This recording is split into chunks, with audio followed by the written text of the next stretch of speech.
তো দীর্ঘদিন পর হাজির হয়ে গেলাম এক অসম লেভেলের ভিডিও নিয়ে। আজকে কম্পারিজন করব খুবই জনপ্রিয় দুটি smartphone 860 fusion versus nothing phone 3 এর মধ্যে। দেখবো আসলে কে সেরা। আর হ্যাঁ, সম্পূর্ণ ভিডিও না দেখলে কিন্তু আপনি বুঝতে পারবেন না আসলে আপনার কোনটা দরকার। যাই হোক, আসুন শুরু করি আজকের ভিডিওটি। আর বন্ধুরা, এমন সব ভিডিও পেতে চাইলে চ্যানেলটিকে অবশ্যই সাবস্ক্রাইব করে রাখতে পারেন। তো ডিজাইনের কথা যদি বলি, অবশ্যই দুইটা ফোনই দেখতে অসম্ভব সুন্দর। তবে আপনি যদি 860 ফিউশনের দিকটা দেখেন, এটি প্রিমিয়াম মোর অ্যাস্থেটিক লুক, অন্যদিকে নাথিং ফোন 3 তে থাকবে প্লেফুল লুক।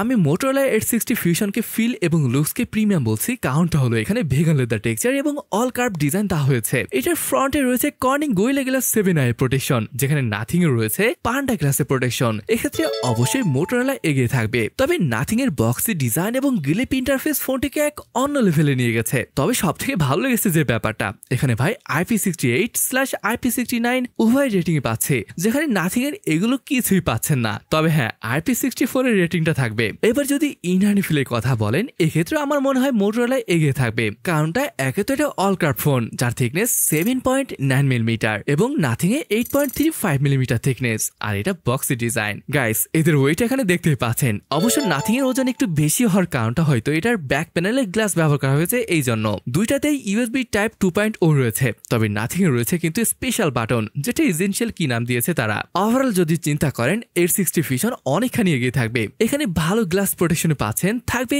IP69 এর মতো রেটিং। ইন হ্যান্ড ফিল সব মিলিয়ে এটাই ভালো লেগেছে।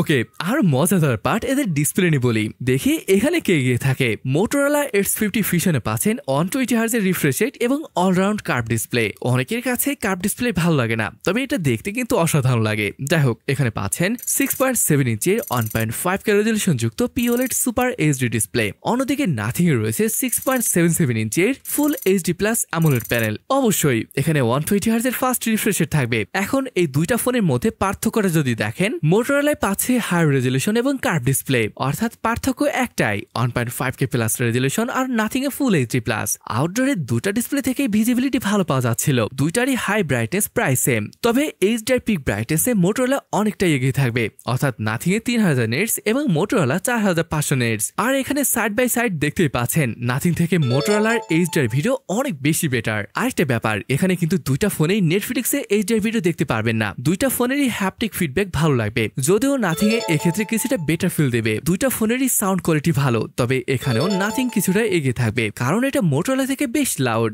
দুইটা ফোনেই অপটিক্যাল ফিঙ্গারপ্রিন্ট স্ক্যানার রয়েছে, আর দুইটাই ভালোভাবে কাজ করছিল। আচ্ছা, এখন কোন ডিসপ্লেটি আপনার ভালো লেগেছে, কার্ভড নাকি ফ্ল্যাট? যাই হোক, পারফরমেন্স নিয়ে যদি বলি, 860 fusion comes with the new Dimensity 7400। অন্যদিকে নাথিং ফোন 3 এসেছে 7s Gen 3 চিপের সাথে। দুইটাতেই রয়েছে 8GB LPDDR4X RAM এবং 256GB UFS 2.2 স্টোরেজ। 860 ফিউশনের বিগেস্ট অ্যাডভান্টেজ হলো এটার বেস ভ্যারিয়েন্টটি শুরু হচ্ছে 8 256GB দিয়ে। এর মানে প্রায় সেম প্রাইসে নাথিং এর 8 128GB এর পরিবর্তে আপনি পেয়ে যাচ্ছেন 8 256GB এর ভ্যারিয়েন্টটি। তবে যদি বেঞ্চমার্ক স্কোরটা দেখেন, এখানে কিন্তু নাথিং অনেকটাই এগিয়ে থাকবে। এই যেমন আনথুতে স্কোর নাথিং এ 8 লাখ এবং মোটরোলা 7 লাখ। গিগবেঞ্চ স্কোর এখানে দেখতেই পাচ্ছেন, সবখানেই কিন্তু নাথিং এ এগিয়ে থাকছে। এছাড়াও সিপি থ্রটল টেস্টও নাথিং এগিয়ে থাকবে। এখানে নাথিং এ 94% আসছিল, আর মোটরোলার আসছিল 63% এর মতো। বুঝতেই পারছেন, নাথিং ফোন 3 তে রয়েছে বেটার জিপিইউ, তাই গেমিংও বেশ ভালো। এই দেখুন, BGMI 90 FPS এ নাথিং দিয়ে খেলতে পারবেন। অন্যদিকে মোটরোলা দিয়ে 60 FPS এ খেলা যাচ্ছিল। এছাড়া নাথিং এ কিন্তু অ্যাভারেজ হাই FPS পাওয়া যাচ্ছিল মোটরোলা থেকে, যেমনটা এখানে দেখতেই পাচ্ছেন। মোটরোলায় 34 এবং নাথিং এ 43 FPS। যাই হোক, এবার যদি বলি পারফরমেন্সের দিক দিয়ে নাথিং ফোন 3 অনেকটাই এগিয়ে থাকবে। কানেক্টিভিটির ব্যাপার আসলে dual 4G VoLTE, Wi-Fi 6, Bluetooth 5.4 রয়েছে। তবে মোটরোলায় NFC না থাকলেও নাথিং এ কিন্তু NFC-টা পাচ্ছেন। ব্যাটারির ব্যাপার আসলে ভাই, মোটরোলা স্লিম হওয়া সত্ত্বেও এখানে 5500 mAh এর ব্যাটারি ব্যবহার করা হয়েছে। সাথে রয়েছে 68 ওয়াটের চার্জিং, এটা কিন্তু বক্সেই পাচ্ছেন। অন্যদিকে নাথিং এ রয়েছে 5000 mAh এর ব্যাটারি এবং 50 ওয়াটের চার্জিং। ব্যাটারি লাইফ প্রায় সেম, 8 থেকে 8.5 ঘন্টা অন স্ক্রিন টাইম। তবে যখন চার্জিং এর ব্যাপারটা আসে, তখন মোটরোলা অনেকখানি এগিয়ে থাকবে। দেখুন, এখানে পাচ্ছেন 68 ওয়াটের চার্জিং, আর এটাতে চার্জ করলে মোটামুটি 0 থেকে 100% হতে 50 মিনিটের মতো সময় নেবে। আর যদি ভাই নাথিং এর ব্যাপারটা আসে। ভাই এটার বক্সে চার্জারই পাচ্ছেন না, একই সাথে এটা 50 ওয়াটের USB PD PPS চার্জিং এর সাপোর্ট রয়েছে। এটা যে চার্জ দিতে একটু সময় বেশি লাগবে, অর্থাৎ 0 to 100% হতে প্রায় 56 মিনিটের মতো সময় নেবে। মানে এখানে অবশ্যই ঝামেলামুক্ত মোটরোলাকেই এগিয়ে রাখবো। আচ্ছা এখন যদি আসে এটার ক্যামেরার কথা, নাথিং পাচ্ছেন 50 মেগাপিক্সেলের 2x টেলিফোটো সেন্সর, 8 মেগাপিক্সেলের আলট্রা ওয়াইড, মেইন সেন্সরটি 50 মেগাপিক্সেলের, সেলফি সেন্সরটি 32 মেগাপিক্সেলের। এই সেম 32 মেগাপিক্সেলের সেলফি সেন্সর আপনি মোটরোলাতেও দেখতে পাবেন।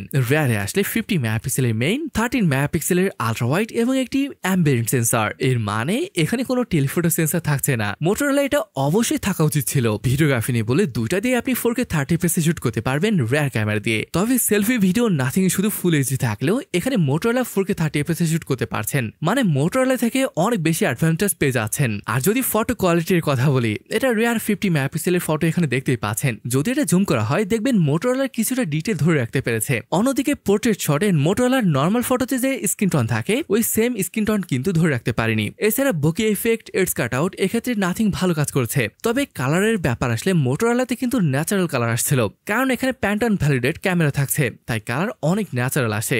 যদি ভিডিওগ্রাফি নিয়ে বলি, মোটরোলা বেশ ডিটেল ভিডিও ক্যাপচার করতে পারছে, শুধু ডে লাইটে না রাতেও ভালোভাবে ক্যাপচার করতে পারে। স্টেবিলাইজেশনও মোটরোলা এগিয়ে থাকবে। ওভারঅল আমার কাছে মোটরোলার পারফরমেন্স বেশ ভালো লেগেছে। অবশ্যই নাথিং পোর্ট্রেট শট আর জুমের দিক দিয়ে এগিয়ে থাকবে, বাট বাকিগুলোতে মোটরোলা এই যেমন primary camera, ultra wide angle camera, selfie, screen tone এমনকি ভিডিও রেকর্ডিংও মোটরোলা এগিয়ে থাকবে। ওকে এখন যদি সফটওয়্যার নিয়ে বলি, এখানে পাচ্ছেন হ্যালো ইউআই, অন্যদিকে নাথিং এ থাকবে নাথিং ওএস 3.1। দুইটা ডিভাইসেই 3 বছর করে সফটওয়্যার আপডেট দিচ্ছে, বাট নাথিং ফোন 3 তে পাচ্ছেন 6 বছরের সিকিউরিটি আপডেট এবং মোটরোলার 4 বছর। ভালো ব্যাপার হলো দুটি ফোনেই ক্লিন ইউআই রয়েছে, ব্লোটওয়্যার একদমই নেই। আচ্ছা ওভারঅল যদি বলি, মোটরোলা H60 ফিউশন আমার কাছে অনেক বেশি ভালো ফর মানি ফোন বলে মনে হয়েছে, কারণ 21,000 রুপি এটার প্রাইস, যেটা টাকায় কনভার্ট করলে দাঁড়াচ্ছে 30,000 টাকা। এমন প্রাইসে আপনি পাচ্ছেন IP68/IP69 এর রেটিং, ওয়াল কার্ভ ডিসপ্লে, দুর্দান্ত ইনহ্যান্ড ফিল, ভালো ক্যামেরা পারফরমেন্স আর ফাস্ট চার্জিং, সেটাও আবার বক্সেই পাচ্ছেন। অন্যদিকে নাথিং ফোন 3 এর প্রাইস 23,000 রুপি,